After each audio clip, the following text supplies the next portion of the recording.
बिस्मिल्लाहिर्रहमानिर्रहीम। नाज़रीन अस्सलाम वालेकुम। प्रोग्राम अचो त वीचारूं में मां आहियां जो मेज़बान जावेद उस्मान बिजरानी। असां सां करमपुर मां टेलीफोन लाइन ते मौजूद आहिनि करमपुर प्रेस क्लब जा सदर सैफुल्लाह बिजरानी साहब।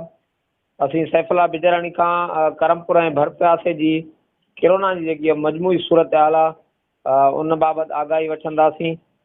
सैफुल्लाह बिजरानी साहब अस्सलाम वालेकुम साईं। वालेकुम साईं।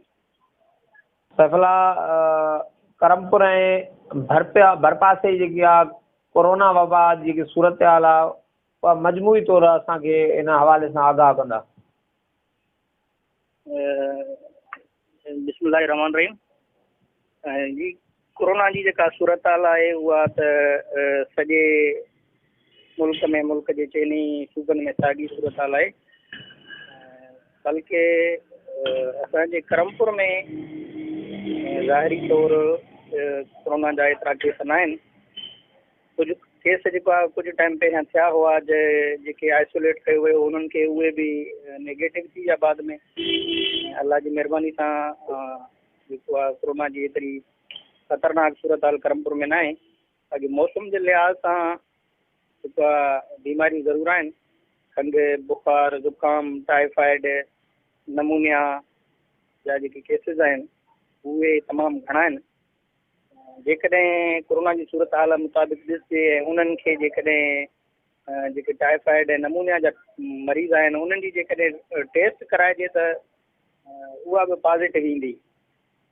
ऐं तंहिं करे इंतिज़ामिया बि एतिरो संजीदा न आहे त हर माण्हू जी टेस्ट कराए, छो त टेस्ट महांगी आहे।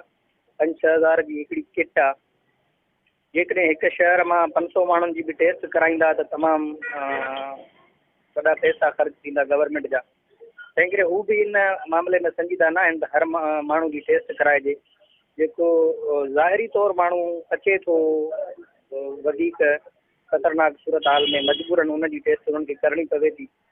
ऐं हिन वक़्तु बि शहर जे मुख़्तलिफ़ पाड़नि में घरनि में काफ़ी माण्हू खंघि, बुखार, ज़ुकाम, नमूनिया, टाइफाइड जे मर्ज़ में वरितल आहिनि। पर उहे पंहिंजे घरनि में ई उन्हनि एहतियातनि पाण खे रखी छॾियो आहे। उहे ॿाहिरि नथा निकिरनि ऐं उहे पाण बि टेस्ट इन करे नथा कराइनि त जेकॾहिं रिपोर्ट पॉज़िटिव ईंदी त वरी असांखे करतीना सेंटर में रहणो पवंदो। तंहिं करे इंतिज़ामिया जो बि इन मामले ते तवजो घटि आहे। बाक़ी मौसमी लिहाज़ सां हिन वक़्तु बुखार, खंघि, ज़ुकाम, नमूनिया, टाइफाइड तमामु घणो फैलियल आहे ऐं अक्सर माण्हू इन मर्ज़ खे बि कोरोना सम्झनि था। कोरोना वायरस जेकी एक आलमी वबा आहे, दुनिया जे अक्सर मुल्कनि में इहा वबा ख़तरनाक सूरत इख्तियार कई वेठी आहे। इन खां बचाव लाइ तव्हां करमपुर ऐं भरपासे जी आवाम खे कहिड़ो पैगाम ॾींदव जेटीएन जे थ्रू?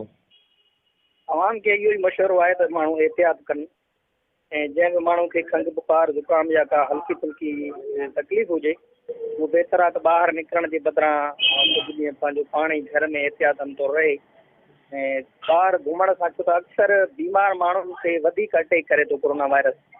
जेके कमज़ोर आहिनि, पोड़ा आहिनि या कंहिं मुंहिंजी मर्ज़ में वरितल आहिनि उन्हनि ते ऑटोमेटिकली अटैक करे थो। तंहिं करे जंहिंखे बि थोरी तकलीफ़ हुजे कंहिं बि क़िस्म जी उहे पाण खे एहतियातनि तौरु ॿाहिरि निकिरण बदिरां घर में रहनि त बहितर थींदो।